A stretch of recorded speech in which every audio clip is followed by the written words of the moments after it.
El objetivo de este video es presentar el arca del emprendimiento en dos situaciones.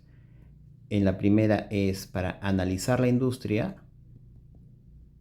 analizar la industria, y el segundo es para presentar la propuesta de valor y mejorar la industria. ¿De acuerdo? Para eso vamos a utilizar un caso muy conocido, que es el caso Uber, y vamos a remontarnos en el año 2008. Vamos a ir todos a la máquina del tiempo y nos vamos al 2008, cuando los fundadores de Uber querían tomar un taxi, estaban atendiendo una conferencia en Europa, querían tomar un taxi y demoraron en conseguir el taxi porque todos los taxis que pasaban estaban llenos. Ellos vieron ahí una oportunidad de negocio y dijeron, ¿por qué no podemos conseguir un taxi con un solo clic? Entonces, para iniciar este emprendimiento tuvieron que conocer cómo era la industria en el 2008. Y es lo que vamos a utilizar, el análisis de la industria entonces en el 2008, antes de Uber, ¿no? Antes de Uber, ¿cuál era el análisis? ¿Quién eran los actores? En este caso, tenemos los actores principales era el proveedor, que era el conductor, y bueno, el comprador, que era el pasajero. Entonces, la siguiente pregunta fue: ¿qué acciones hacía el conductor antes de prestar el servicio, durante el servicio y después del servicio? En esa época, estamos hablando del 2008, el conductor conducía hasta lograr un nuevo pasajero.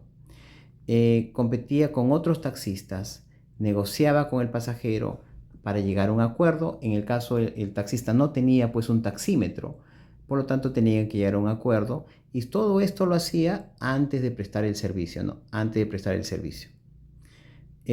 Luego, durante el servicio, tenía que realizar el servicio y cobrar. ¿Había alguna acción después del servicio, o sea, el postventa? No había ninguna acción, en el postventa. Todas estas actividades le generaban al conductor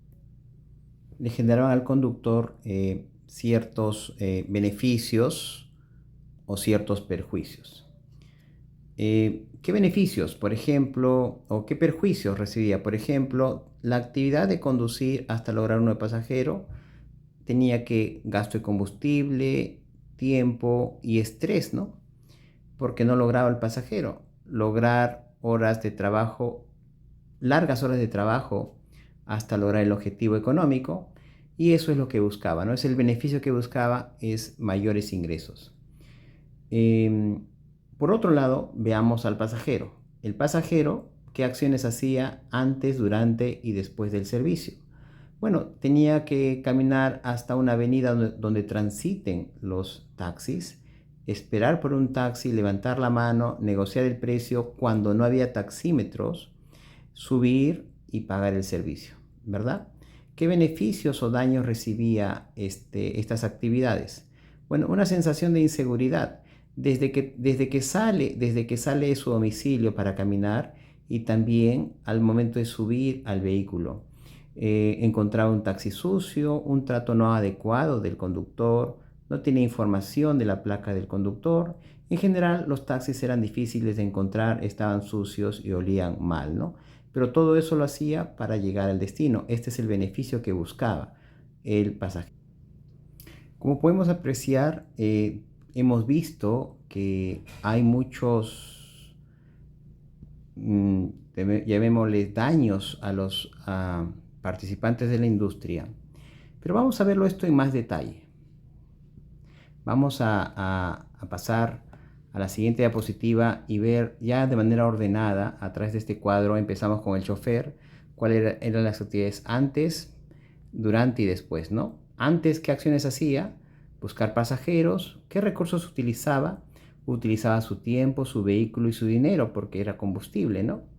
¿Qué beneficios o perjuicios tenía para esta acción? Bueno, aquí es mayor tiempo para lograr el objetivo económico, algo negativo. Esto genera tránsito en la ciudad de estar buscando pasajeros.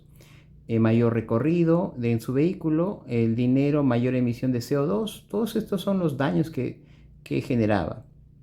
Luego tenía que negociar el precio, tenía que tener, ¿qué recursos tenía? Habilidades de negociación, mayor tiempo para poder obtener el servicio. Esto es mayor tiempo para llegar a un acuerdo, ¿no? Cuando hacía el servicio, ¿qué acciones hacía? Realizar el servicio y cobrar por el servicio. Siempre el recurso que utilizaba era su vehículo, ¿no? Su vehículo, y tenía que tener dinero en caso necesite dar vuelto. Esto significaba que durante el servicio el chofer también sentía inseguridad porque no sabía quién subía a su vehículo, no tenía información del pasajero. Pero esto le generaba mayores ingresos. Luego, después de terminar el servicio, se perdía el cliente porque no había más contacto, ¿verdad? Ahora pasemos entonces a ver el mismo cuadro, pero para ver al pasajero, ¿no? Las etapas antes, durante y después del servicio, ¿no? ¿Qué acciones hacía el pasajero? ¿Qué recursos utilizaba el pasajero? ¿Y qué beneficios o perjuicios se hacía, ¿no? ¿Qué acciones? Salir de su domicilio para buscar el taxi. Esto le generaba tiempo. Ya al momento de salir de su domicilio había inseguridad porque había riesgo de que lo puedan asaltar y tenía mayor tiempo para llegar a su destino. Tenía que negociar el precio cuando no había taxímetros, tenía que tener habilidades de negociación, los recursos que tenía y el recurso tiempo. Y esto significa qué perjuicio o qué daño es mayor tiempo para llegar a un acuerdo, ¿no? Luego tenía que tomar el servicio, subir entonces, es el tiempo de viaje. Esto también había inseguridad porque no sabía de quién era el chofer, no tenía información. Bueno, llegaba al destino, es algo positivo, pero podría tener algún maltrato del chofer y podría tener un vehículo en mal estado, puede ser que olía mal. Esa era la industria del servicio. Y luego tenía que pagar por el servicio, por lo tanto tenía que tener dinero y muchas veces dinero en efectivo. Y esto significa, muchas veces se tomaba un tiempo para recibir el vuelto, ¿no? Después del servicio, terminaba el servicio y había una pérdida del proveedor porque ya nunca más lo volvía a ver el proveedor. Entonces, estas dos formas, este análisis lo podemos representar en el Canvas, ¿no? Para eso vamos a ir al siguiente video para poder ver cómo se llena el Canvas sobre este análisis de la industria en el caso Uber.